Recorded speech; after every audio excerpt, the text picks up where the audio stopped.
सनातन संस्कृति के 16 संस्कारों में आज हम 15वें संस्कार के बारे में चर्चा करेंगे। यह है विवाह संस्कार। यह 15वां संस्कार मनुष्य की जीवित अवस्था में होने वाला अंतिम संस्कार होता है। इसके बाद में और कोई संस्कार नहीं होता है।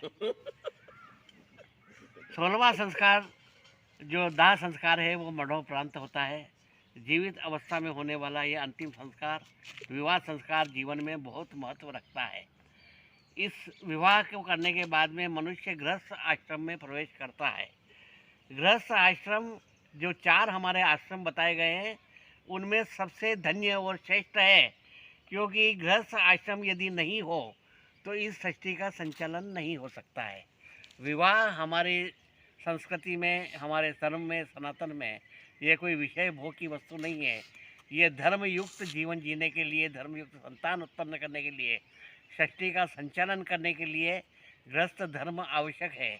यदि मनुष्य ब्रह्मचारी ही रह जाएगा तो सृष्टि कैसे चलेगी, या फिर वो वानप्रस्थ ग्रहण कर लेगा तो भी सृष्टि नहीं चलेगी, और संन्यास के बाद में तो सृष्टि चलना ही नहीं है।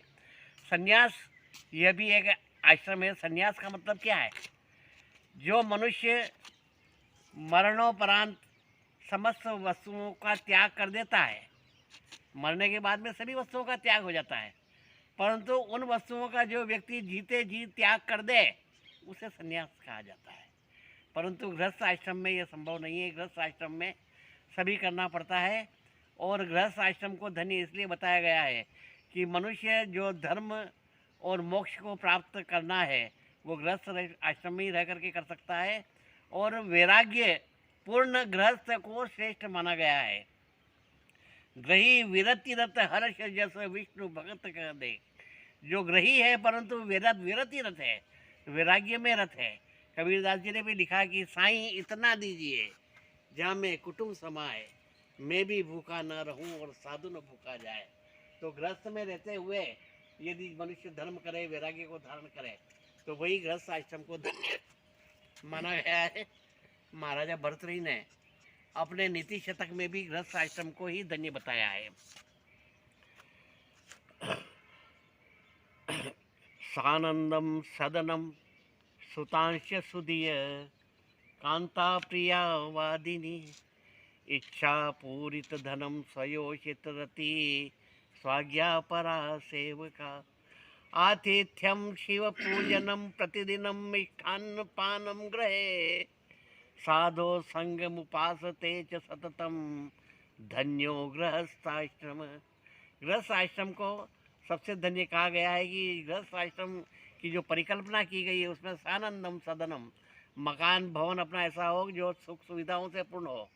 सुतांश सुधीय यानी पुत्र हो वो आज्ञाकारी और विद्वान हो, और कांता प्रिया वादिनी पत्नी जो है मीठा बोलने वाली हो। इच्छा पूरित धनम, इतना पैसा हो कि हमारी इच्छाएं सिर्फ पूरी हो जाए। स्वयोषित रति यानी अपनी पत्नी में ही उसकी रति हो, और स्वाज्ञा परा सेवका, जो उसके नौकर चाकर हो वो आज्ञाकारी हो। आतिथ्यम यानी कि अतिथि उसके घर में आते रहे हो। शिव पूजनम यानी भगवान की पूजा करता रहता हो, और प्रतिदिनम मिष्ठान्न पानम ग्रहे, रोज घर में मिठाइयाँ बनती हो। साधो संगम उपासते ज सततम यानी साधुओं की संगत यानी सत्संग प्राप्त हो, ऐसा गृहस्थ आश्रम जो है वो धन्य है। भवन आनंद भरो नंदन सुबुद्धि सवे, नारी प्रिय वादिनी है और का चाहिए। रति निज नारी में यथेष्ट धन संपत्ति हो, हुक्म बजाए ऐसे सेवक जो कहिए। अतिथि की सेवा शिव पूजन मिठाई, पकवान खान पान कर मोद मन लइए, और साधुओं की संगति उपासना में बीते दिन, धन्य है गृहस्थी सदा घर में ही रहिए। तो हमारे मनुष्यों ने जो कल्पना की है वो गृहस्थ धर्म की है कि मनुष्य गृहस्थ धर्म में रहते हुए अपने आचरण का पालन करे, गृहस्थ में वैराग्य का पालन करे, अतिथियों का सेवा करे, साधुओं की संगति करें, और इस प्रकार से अपने जीवन को जिए।